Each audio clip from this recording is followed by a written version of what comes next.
Let's get to our guest, please. Who is the man that would risk his neck for his brother, man? Shout! Can you dig it? Happy New Year.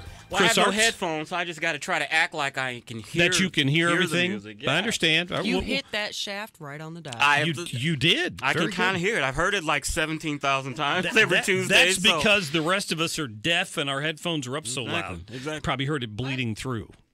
What, Jason Church? Why don't you let him borrow your headphones so he can hear what's going on here? That's a good thing. Plus, I'm a little discombobulated. When I came in, I was helping mop up the water from the bathroom, from the men's room. Yeah, we're trying to enlist everybody we can today to fix that little problem. Yeah, it's just out of commission, I think. Frozen pipes. Pipes. We'll do that. A lot of people having that. I noticed on 18th Street out here as I was driving in this morning, water bubbling up out of the ground. One of those old water pipes in the city that broke. I'm sure those pipes are 100 years old. It's got to be happening everywhere.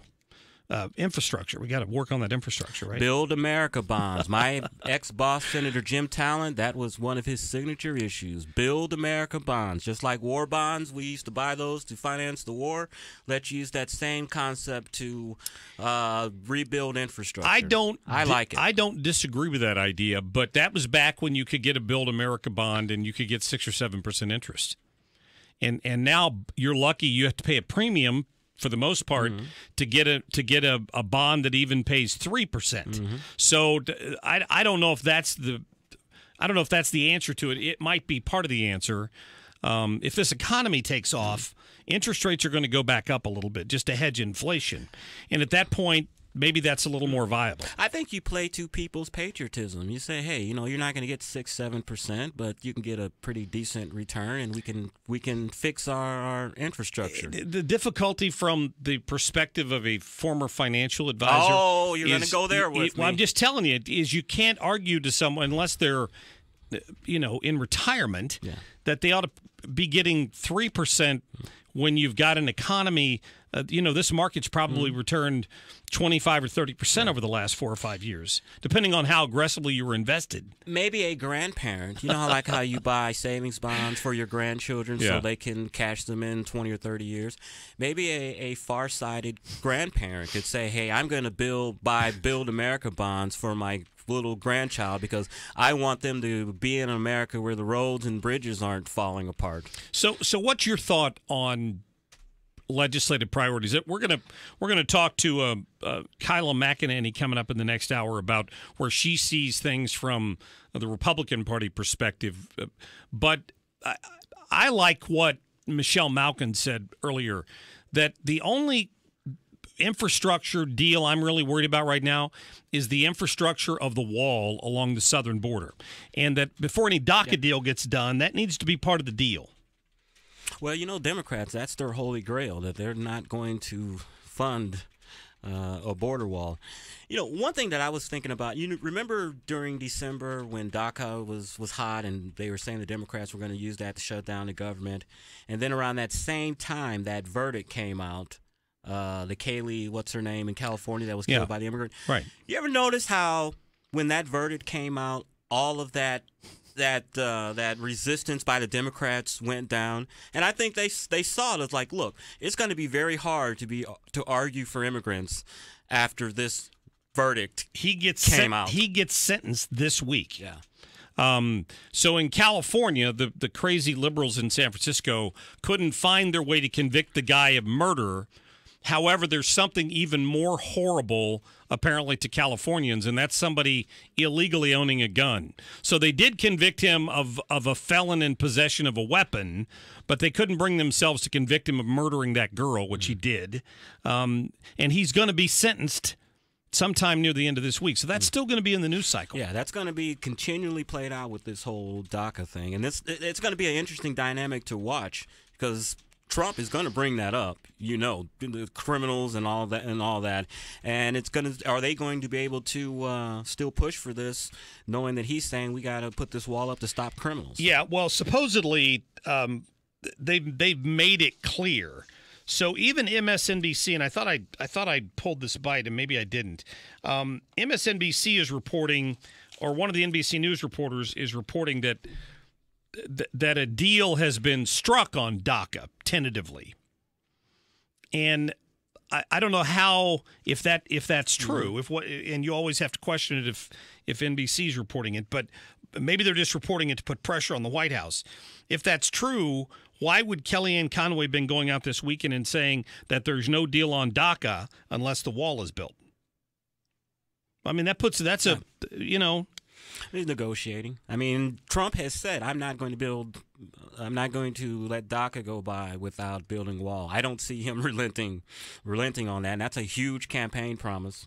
And we're in an election year, even though he's not up for election. And to break that promise would hurt a whole bunch of Republicans down the line on the ticket. So I don't see him relenting on that. I think it's just they're negotiating ploy. Do you think we see a different Donald Trump this year? Now, I understand that he started out 2018 by firing on Pakistan. Yeah. But do you think we see a tamed down version of Trump because of how important the fall election is going to be? No? Because, first of all, Donald Trump is all about Donald Trump. And second, his behavior has been successful for him so far. It hasn't hurt him, so, why stop? And remember, we thought that during the campaign. Now that you've got the nomination, are you going to moderate, your behavior? And he didn't. So Donald Trump's a 70-year-old man. He doesn't change. No, I would agree with that. that he's not. That we're not going to see a dramatic difference. I just wondered, even toning down the Twitter rhetoric a little bit. Yeah. But so he fires on Pakistan. I mentioned this earlier. Mm-hmm. You've got the protests going on in Iran, and if you don't really know what that's all about, we can talk about it a little bit. But he's upset with Pakistan because, as you rightly pointed out earlier, they effectively harbored Osama bin Laden about 3 blocks from their equivalent, their military equivalent of West Point, right? Yeah. So wink, wink, nod, nod. They didn't know he was there, but he's in a compound. We finally find him. We go in and we get the guy. So Trump is simply verbalizing what other Americans and presidents and in some cases ambassadors have felt for a long time. And this is what I thought was interesting about this. They went to the former ambassador from Pakistan to the United States, right? Mm-hmm. And they asked him what he thought about the president's attack, for lack of a better term, on Pakistan. Listen to the guy's answer. President Trump has said something without mincing words that has been said before. Several American officials have expressed the view that the U.S.-Pakistan relationship is not based on a shared interest. It's a transactional relationship. Pakistan has done certain things for the U.S. throughout history, going back all the way to the 1950s. During the Cold War. But Pakistan's primary interest in foreign policy has always been what Pakistani leaders think is containment of India. And that has not been America's interest.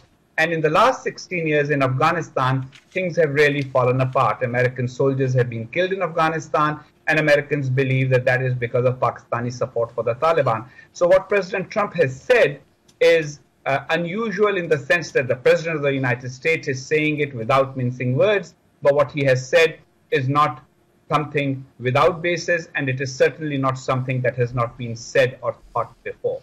That guy's name is Hussein Haqqani. He's the former Pakistan ambassador to the United States. Mm-hmm. He's not the former U.S. ambassador to Pakistan. He's the former Pakistani ambassador to the United States, and he said he's right. Yeah, I agree with him, but anytime in those type of situations, especially countries like that can be volatile, I'd like to know exactly, did this guy fall out with the government? Why is he why is he saying all of these things now? Because I may agree with it, but I also want to know, does this person have an agenda as well? With the interesting thing about it is that he said that on CNN. Mm. He didn't go on some network somebody might say is pro-Trump and make those comments.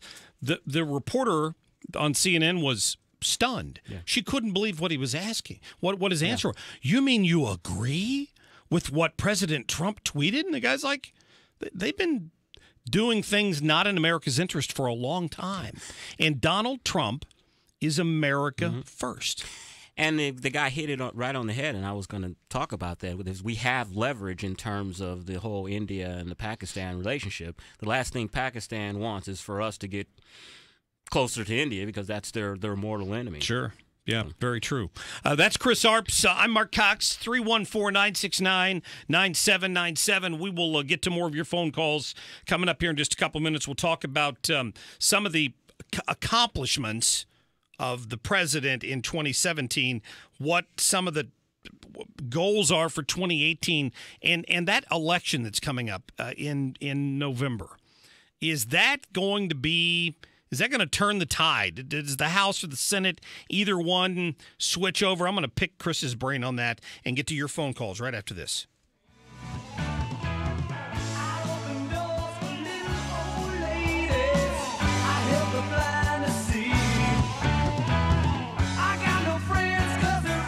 This is the Mark Cox Show.